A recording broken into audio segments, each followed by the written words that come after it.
यही कहूँगी कि अयोध्या में बार बार आना पड़े मेरे को, बस यही चाहती हूँ। सरजू में नहाऊँ और हर जगह रहूँ, बस यही चाहती हूँ।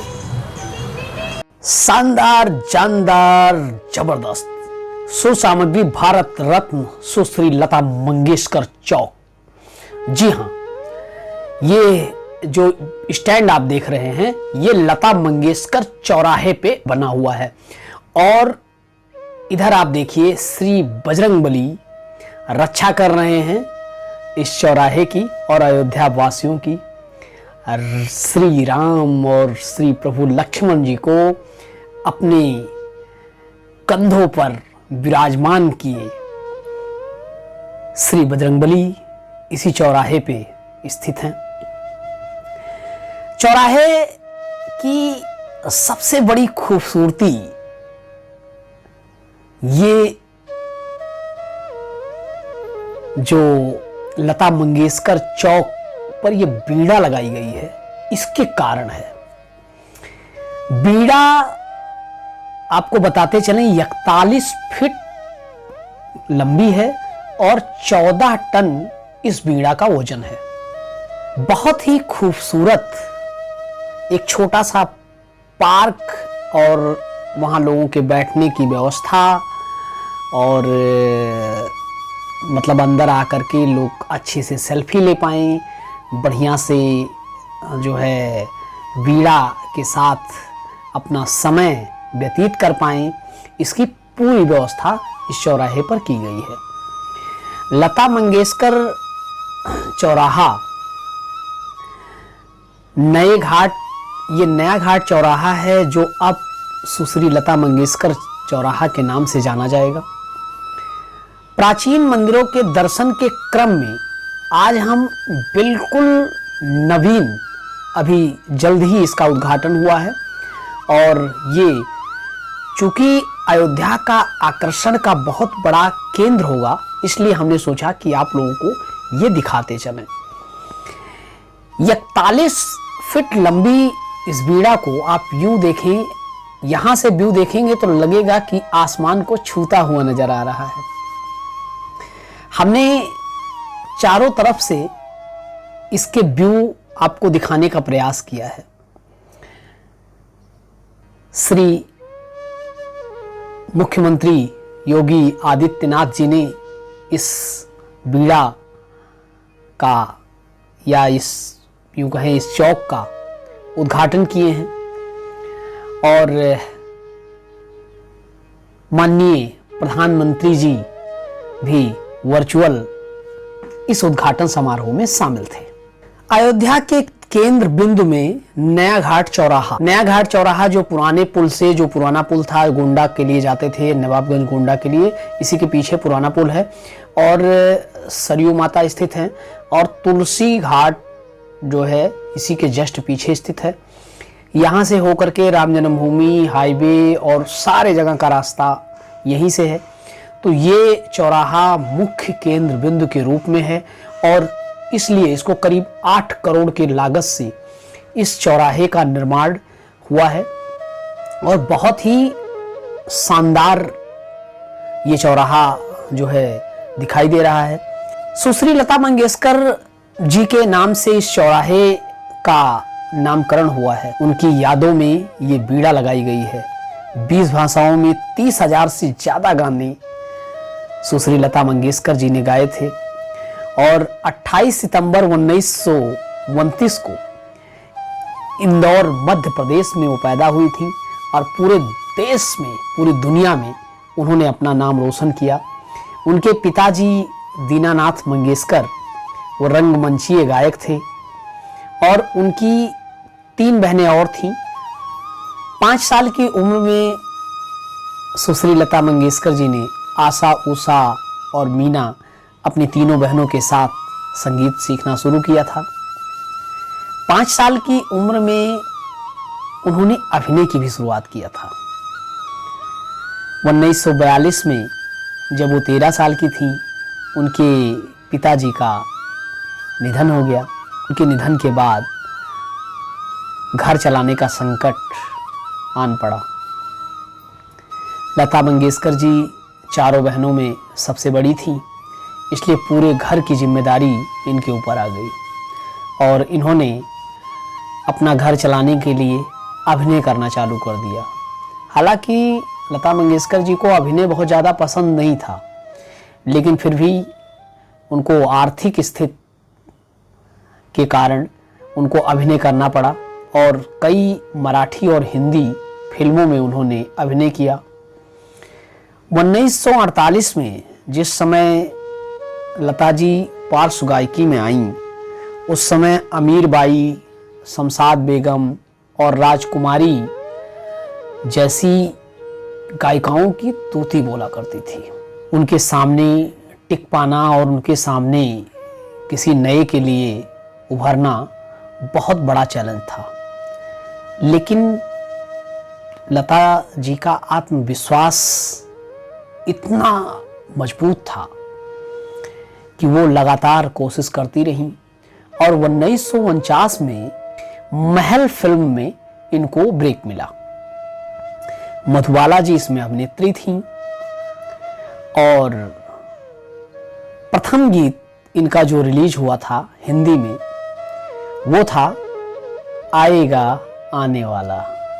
बहुत ही मधुर गीत और यहाँ से उनको गायकी के क्षेत्र में पहचान मिलना चालू हुआ। बहुत सारे जो संगीतकार थे, निर्माता थे, वो इसलिए मना कर देते थे, ये कह के मना कर देते थे कि इनकी आवाज़ बहुत पतली है। धीरे धीरे लता मंगेशकर जी की पहचान बनना चालू हुआ और वो ज़बरदस्त गायिका के रूप में उभरी। लता जी ने अपने दौर के सभी प्रसिद्ध संगीतकारों के साथ काम किया है। इस वीणा में आप देखेंगे कि माँ सरस्वती जी विराजमान हैं, जो वीणा के साथ यहाँ इस वीणा में उपस्थित हैं। इस वीणा में बहुत सुंदर चित्रकारी की गई है, बहुत प्यारी चित्रकारी की गई है और आप देख पाएंगे इसका व्यू मैं हर तरफ से और दिखाने की कोशिश आपको कर रहा हूँ। लता मंगेशकर जी जब अपनी गायकी के क्षेत्र में आगे बढ़ी, फिर उन्होंने पीछे मुड़कर नहीं देखा। 1958, 1962, 1965, 1969, 1993 और 1994 में फिल्म फेयर अवार्ड मिला है। 1972, 1975, 1990 में राष्ट्रीय पुरस्कार मिले हैं। भारत का तीसरा सर्वोच्च सम्मान 1969 में पद्म भूषण से सुश्री लता मंगेशकर जी को नवाजा गया। 1974 में दुनिया में सबसे ज्यादा गाने गाने का world record Guinness book of record में दर्ज हुआ।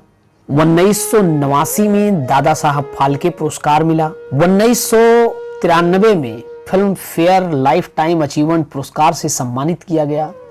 1996 में स्क्रीन लाइफ टाइम पुरस्कार से सम्मानित किया गया। 1997 में राजीव गांधी पुरस्कार से सम्मानित किया गया। 1999 में NTR पुरस्कार से सम्मानित किया गया और भारत का दूसरा सर्वोच्च पुरस्कार पद्म विभूषण अवार्ड 1999 में मिला। 1999 में ही जी सिने लाइफ टाइम अचीवमेंट अवार्ड से सम्मानित किया गया। भारत का सर्वोच्च सम्मान, इसके बाद भारत में इससे बड़ा कोई सम्मान नहीं होता।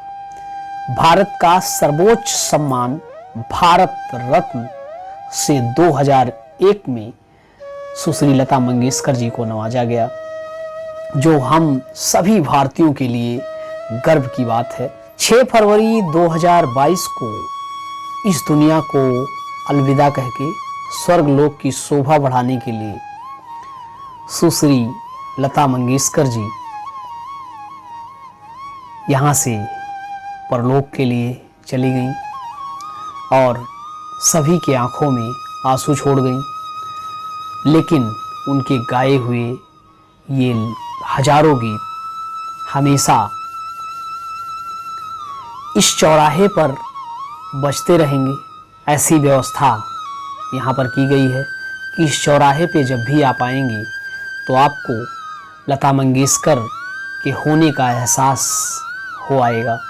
लगातार इस चौराहे पे लता मंगेशकर जी के गाए हुए गीत बजते रहेंगे। मैं मध्य प्रदेश रीवा से हूँ और अयोध्या जी आने में मेरे को बहुत अच्छा लगा और हनुमानगढ़ी भी देखे, वो भी बहुत अच्छा लगा। रामलला मंदिर भी बहुत अच्छी लगी और यहाँ का लुक बहुत अच्छा लगा। और सरजू ने नहाए तो मेरे को बार बार नहाने में बहुत इच्छा पड़ी कि और नहाए और गहरी में जाए, ठीक है। और यहाँ पे बहुत ही अच्छा लगा, मेरे को बहुत ही अच्छा लगा। आप कुछ उसका बखान नहीं कर सकते कि कितना अच्छा लगा। बस यही कहना चाहती हूँ और यही कहूँगी कि अयोध्या में बार बार आना पड़े मेरे को। बस यही चाहती हूँ, सरजू में नहाऊँ और हर जगह आऊँ, बस यही चाहती हूँ। 40 फीट की ये बीड़ा है और ये कमल दल है और इसका जो पानी है मेरे को बहुत अच्छा लगा। ये सब बहुत अच्छा, इसका लुक बहुत अच्छा लगा और कल ही इसका उद्घाटन हुआ है, बहुत अच्छा लग रहा है। अब इसका कोई बखान नहीं कर सकती हूँ जी। धन्यवाद। अयोध्या में नवनिर्मित लता मंगेशकर स्मृति चौक, यहाँ आकर के बहुत ही सुखद अनुभूति हो रही है। स्पेशली जो यहाँ पर वाटिका और ये बीड़ा बनाई गई है, ये लता मंगेशकर जी की स्मृति तो कराती ही है, हमारी भारतीय संस्कृति की भी द्योतक रही है। माँ सरस्वती की प्रिय वाद्य यंत्र है सरस्वती वीणा और वैसे ही मधुर ध्वन में बजता हुआ ये संगीत, यह इसमें और चार चांद लगा रहा है। निसंदेह अयोध्या को सजाने में ये एक बहुत बड़ा सराहनीय कार्य है और इससे यहाँ आने वाले लोगों को भी, पर्यटकों को भी बहुत बड़ी प्रेरणा मिलेगी। जय श्री राम।